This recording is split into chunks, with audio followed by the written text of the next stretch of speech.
Hello, this is Brian. And this is Stephanie. Welcome to the making and the remaking of a codependent mind. In this episode, we're going to transition to another season, Season 8. That's right, and that's because our new book is out today. The book is called Me, You, and Us, and it's available today in both paperback and Kindle format. We are so excited to have it finished and have it out in the world. And just a slightly funny side note on the title. Some of you might remember that we had an episode, I think it was back in Season 4, called You, Me, and Us. And that's the original title we were going to give the book. And then we thought, maybe it's not a great idea to put the you first in the title, since that's a struggle that Brian has had for most of his life, putting other people first in a relationship. So that became Me, You, and Us. And a little bit about the origin of this book. I had read a lot of relationship books, actually, over the years, including during those relationships that we talked about, R and J. And when I did, I was assuming that first, those relationships were worth working on, that they were worth fixing, but they weren't. And then I also was assuming that because they didn't get fixed from reading these books and trying to do what they were telling me to do, it was because that I was just applying it wrong, and that there was something wrong with me. Just I was doing it wrong. But really, when it came down to it, I was not the audience for those books. That was the problem. So this book in particular is for the rest of us. This is for us who need a whole new way of looking at relationships. And again, it's available now on Amazon, the paperback and the ebook versions. Or you can listen for free, chapter by chapter, over the next 14 episodes. And before we transition to the book, I just want to say again how meaningful and incredible this experience of doing this podcast has been.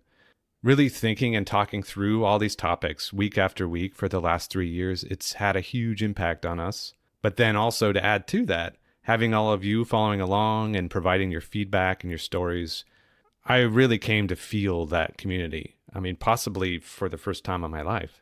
In recognition how meaningful this has been for both of us, I'd like to read a modified version of the last paragraph of the last chapter of the new book. So it's a little preview. It was actually written to be directed at the readers of the book, but we most definitely feel the same about all of you. It reads, "We're grateful for you, the listener, for giving us your attention, for caring enough about your relationships to want to reflect, learn, and do the work. The idea of you fills us with hope. We want for you a relationship where you can be fully yourself, where your needs are met with care, where your joy is celebrated and your pain held with gentleness, one in which you feel seen. And more than anything, we want you to remember that doing this work, this slow, courageous work of building better relationships, matters. It matters deeply, and you are not alone in it." And with that, let's begin. Chapter 1, A New Kind of Relationship. Why are relationships so hard? For something that holds so much promise, love, connection, support, passion, romantic relationships often leave us confused, disappointed, and hurt. We long to be seen, to be chosen, to feel cherished. We chase the feeling of being fully known and deeply loved. And yet many of us end up repeating painful patterns, finding ourselves stuck in the same old dynamics, asking the same heartbreaking questions. Why do our relationships so often fall short? What gets in the way of building the kind of love that lasts? I have been lonely for most of my life. My childhood wasn't particularly difficult or deprived. In fact, I was privileged in many ways.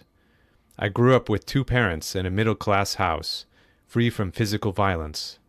I wasn't a victim of racism, sexism, or bigotry, but nevertheless I suffered, both inside and outside my home. I struggled to connect with people, usually just taking what I could get when it came to friends or romantic partners. I was a wounded person who, more often than not, wound up attached to other wounded people. Throughout all this, the loneliness persisted. I reached my mid-40s with 2 failed marriages behind me, never knowing what it felt like to be truly close to another human being, to cherish and to be cherished. All I seemed to have to show for my experiences was chronic depression and anxiety. Was there something wrong with me? Was I defective? Why did it seem like everyone else knew what they were doing? I've used the word disordered to describe myself, but that is more accurately a description of my behavior within relationships, not me as a person. Not only were productive relationship habits not modeled to me by my parents, I didn't manage to pick them up anywhere along the way. Instead, I mostly relied on a grab bag of dysfunctional behavior patterns, falling into categories like codependency, BPD, anxious and avoidant attachment, dependency, and even narcissism. For me, these behaviors at various times in various relationships looked like the following.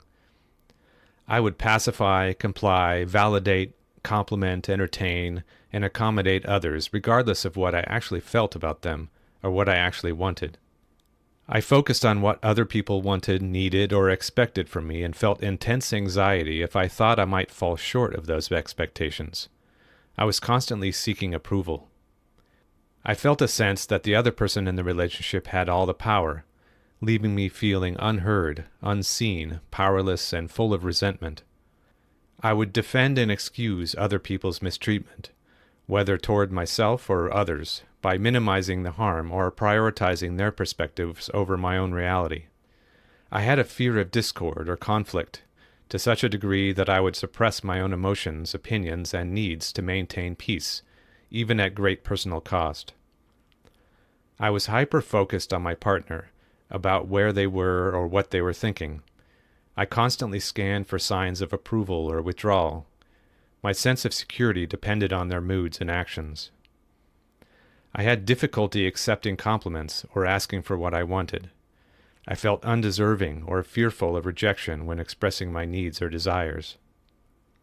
I often withdrew or shut down when people got too close. I had a fear of vulnerability, of the shame I often felt when opening up to people. I struggled to cope with painful emotions, anger, sadness, fear, confusion, disappointment, whether they were my own feelings or someone else's. Rather than processing them, I resorted to denial, dismissal, and avoidance. Over the years, I read a number of relationship books. I diligently took notes and attempted to apply their lessons. Nothing ever worked. Nothing really changed. In fact, sometimes my situations got worse. I needed more than simply learning about strategies for navigating or repairing a largely healthy relationship. I needed to reinvent the way I approached relationships entirely. I needed a different kind of relationship book, one that spoke to me and people like me. This is that book. This is a book for those of us who have rarely, if ever, had functional relationships, who don't even know what they look like or feel like to begin with. It's for those of us who are and have been interpersonally wounded, and who have had mostly, if not only, relationships with other wounded people. It's for people for whom interpersonal relationships have been a source of trauma, who are hypervigilant and easily triggered in relationships. It's for those of us who have struggled to know ourselves and keep ourselves safe in relationships. For many of us, relationships end badly, leaving us with unhealed scars and confusion about what went wrong, only to repeat the same patterns over and over again.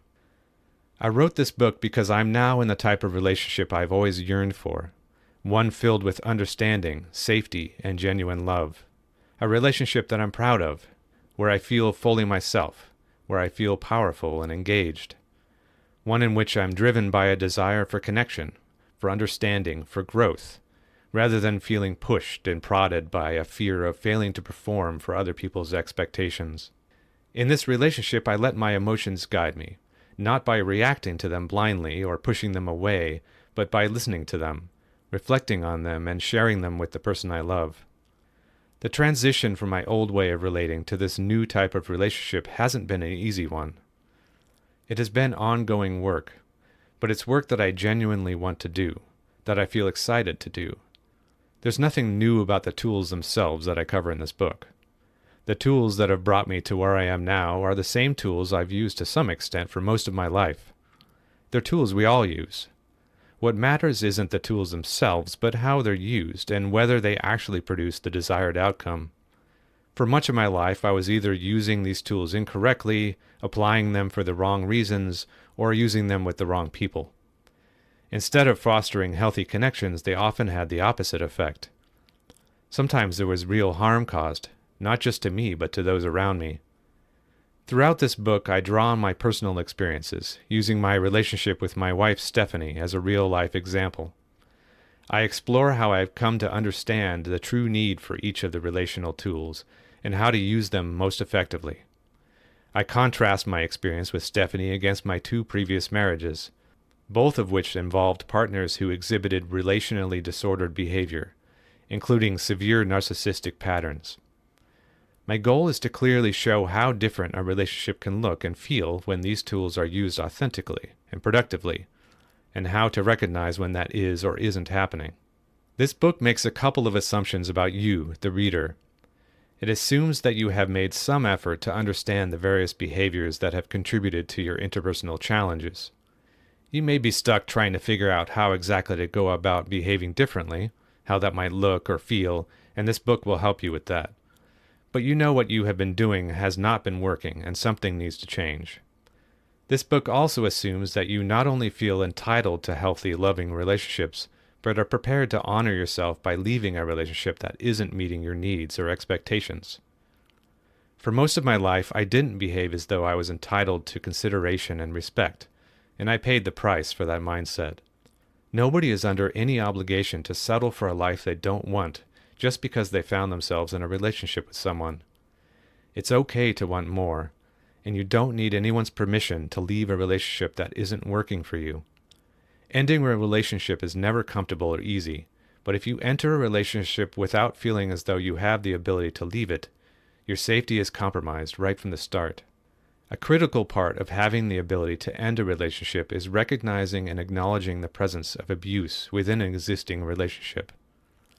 It can be extremely destabilizing to experience mistreatment at the hands of the very person we should feel the most safe with. Emotions like shame can make it difficult to be honest about the reality of the situation. I know this from personal experience, having been in multiple abusive relationships. Abuse can take on many forms, and emotional and psychological abuse can be just as harmful as physical abuse and needs to be taken just as seriously. Examples of abusive behavior include verbal violence like condescension, belittlement, insults, and name-calling, guilt, threats, and coercion, explosive anger involving shouting, swearing, slamming doors, or throwing things, contempt or constant criticism, physical violence, and manipulative behaviors like gaslighting or stonewalling. If any of these behaviors are consistently present in a relationship, and they haven't been acknowledged, taken responsibility for, addressed with genuine remorse, and followed by honest efforts to change, then that is an unsafe relationship. If you are concerned that you may be in an unsafe relationship, put this book down and call someone. Do not use any of the tools in this book to try to fix, maintain, or sustain an abusive relationship. From personal experience, I can say that trying to use relationship tools to fix an abusive situation can have catastrophic effects. So how do we get from there to here? From dysfunctional relationships to strong, loving partnerships?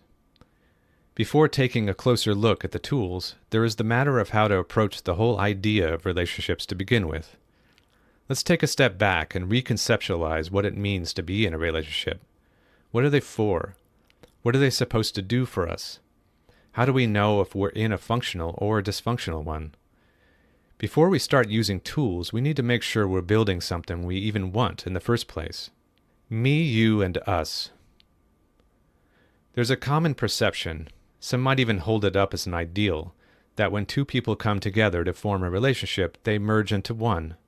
It's a kind of relationship math where 1 + 1 = 1, an inseparable unit in the eyes of God, tradition, or community. If you look closely at this equation, however, the math doesn't really add up to a healthy, functional relationship. I lived by the 1 + 1 = 1 formula for most of my life.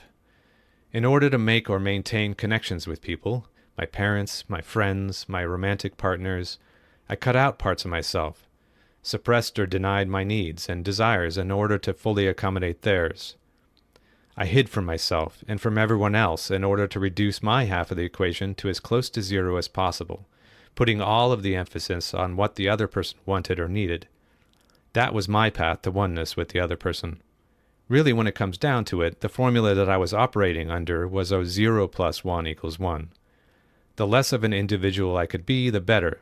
The smoother things would go, the safer I would be.